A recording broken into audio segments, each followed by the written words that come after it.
Dito naman tayo, mga labs. Pasokin natin itong historical area na kung saan dito sa Luneta, dito binaril ang ating bayaning si Dr. Jose Rizal. Ito po. Ito yung mga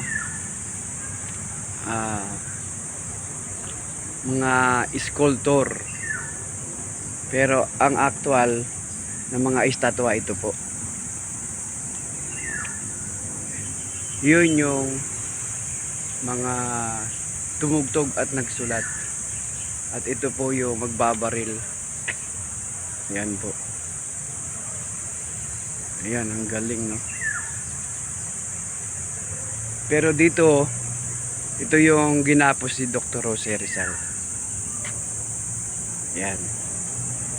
Ito si Father Damaso. Yan. Ang galing, no? At pinulsuhan po siya. Ayan. Pinulsuhan muna si Dr. Jose Rizal. Galing. Yan, mga alaala natin. Statue siya para buhay na buhay yung kanyang mga ginawa anong kapanahonan nila. Galing, ano? Parang talaga totoo.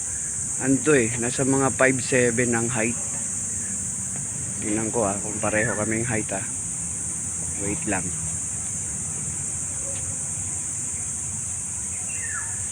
Ito po tayo sa historical area, lugar na kung saan yung ating mga bayani ay maaalala natin yung kanilang mga ginagawa. Ito po si Dr. Jose Rizal, yung kanyang estatwa. Tingnan ko kung gaano siya.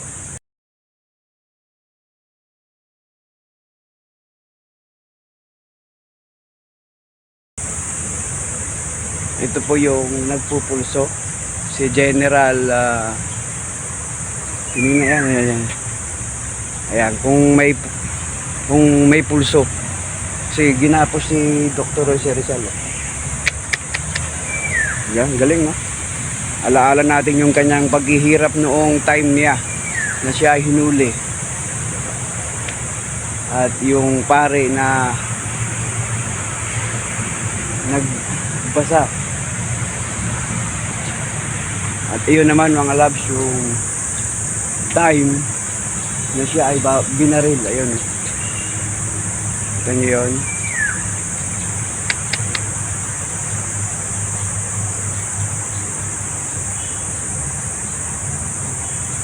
Kaya mga alaalang nakalipas. Kung gusto nyo pumunta rito, ma-amaze kayo sa mga ginawa na, mga nangyari noon. Ito yung mga sundalo na babaril sa kanya. Ito yun po yung ating bayani na binaril. Malungkot, no? Pero siya po yung isang naging bayani ng ating bansa, Dr. Jose Rizal. Pwede po kayo mamasyal dito para makita nyo yung maalala nyo. Ayan po ay nasa libro, yung story niya. Nakikita po ninyo yung statwa ng ating bayani. Yan, binaril siya ng mga sundalo. Galing, diba?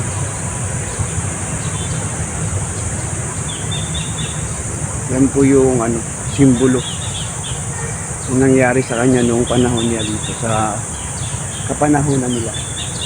Paano siya hinuli, kung sino yung mga bumaril. At ayun pa, mga labs, yun, yung nililitis siya. Okay. Ito naman po yung ibang mga larawan, statwa na hinahatulan sila. Galing, di ba?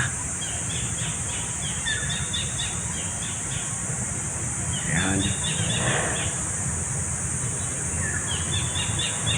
Ganda. Pasyal kayo dito para makita nyo yung, ayan si Dr. Rizal, yung nagsusulat siya, yun. Ayun.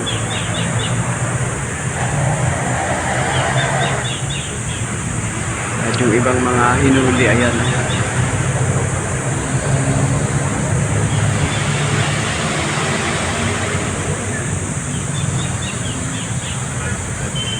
Sila yung mga nag-usap-usap.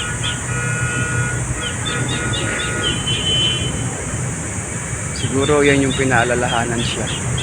Basta yan ang kanyang kapanahunan yung mga time na yan. Ang galing.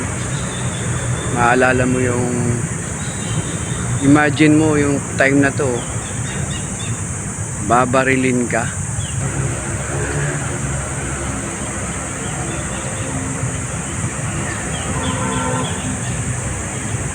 Pag ikot niya, tinamaan siya sa likod.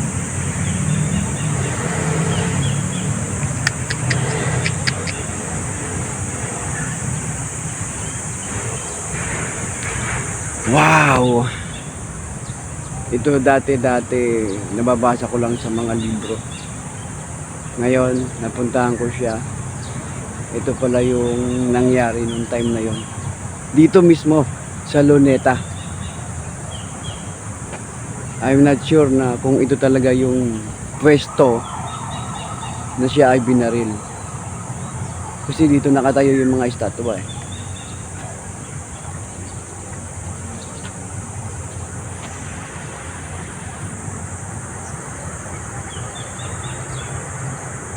The Luneta Park.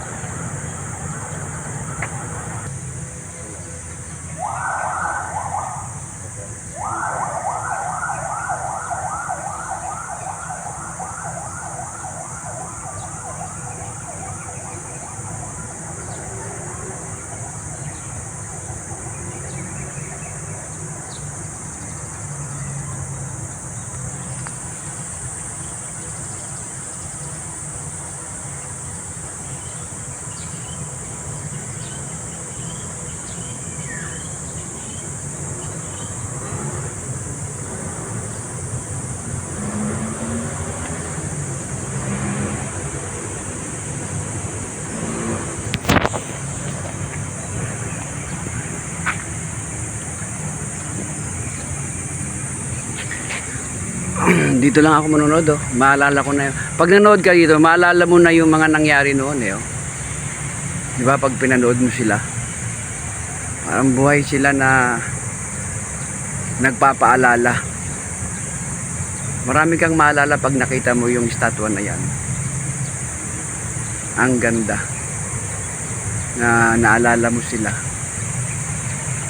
At naalala mo si bayani nating doktor.